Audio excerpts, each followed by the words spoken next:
Сегодня мы присутствуем на выставке малого электротранспорта в Грозном. Здесь мы привезли вам посмотреть два эндуро-мотоцикла. Один из них маленький питбайк и бэш, так скажем, более прокатная история. Дальше за ним стоит следующий. Это DVX российского производства электромотоцикл, лаборатория EMAX. Очень мощный экземпляр, максимальная скорость там, 120 км в час, разгон до сотни менее 5 секунд. В общем, очень мощный аппарат. Далее там видно S-Yeti, электроквадроцикл, довольно слабенький, но для проката очень замечательная вещь. Заводской Китай.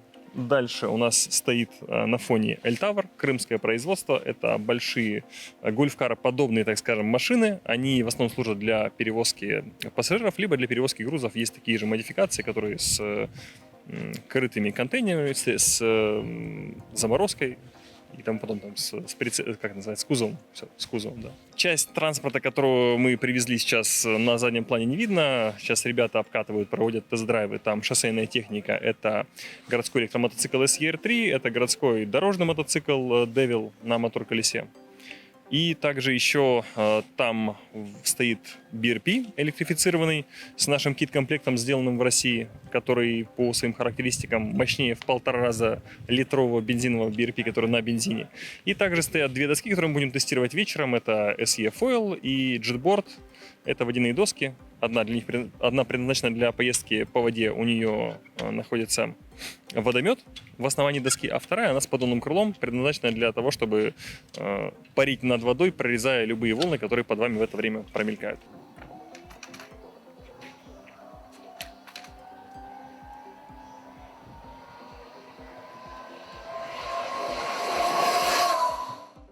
Электромотор — это вообще прикольно. Лучше, чем бензин. Ну, не скажешь, но нужно привыкнуть к нему и тому. Нормально, мне понравилось.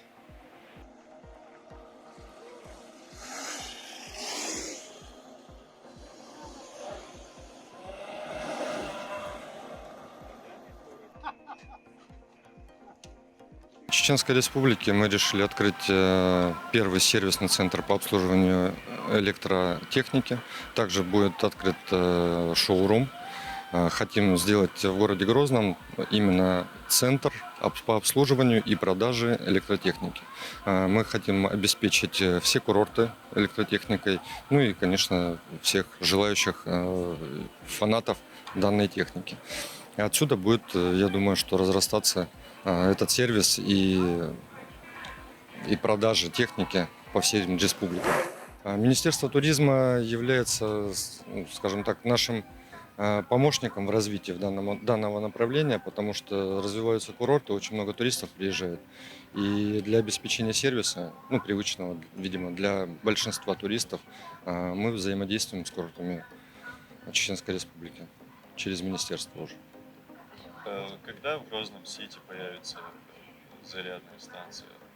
Да, это второе наше направление, зарядные станции для электромобилей. Это уже другой класс, потому что данные представленные образцы они заряжаются от 220 вольт, а таким автомобилям, как Tesla, Nissan Leaf, необходимы более серьезные зарядные станции. Я думаю, что в ближайшем будущем уже будет установлена первая станция Schneider Electric в Грозный-Сити, дальше Кизинуям и другие гостиничные комплексы. Станцию мы привезли, сегодня уже подарим, вручим представителям гостиницы Грозный-Сити. Останется вопрос технически подключения, это займет буквально дней 7. Это был твой первый опыт на электробайке? Да, я в первый раз прокатился на электробайках. Услышал, что здесь есть сегодня презентация данной техники, и то, что она у нас будет здесь продаваться в Грозном. Это меня заинтересовало, поэтому приехал посмотреть, что, как это выглядит. Так как интересуюсь мотоспортом, поэтому приехал посмотреть. А ты планируешь купить, может? Но по ценам, честно говоря, электробайки, они, по-моему, дороже, чем такой бензиновый, поэтому пока, думаю, не планирую. В будущем посмотрим, как люди начнут покупать, появятся отзывы, уже больше информации, посмотрим. Но в любом случае категорично, что не куплю, такого нету, посмотрим.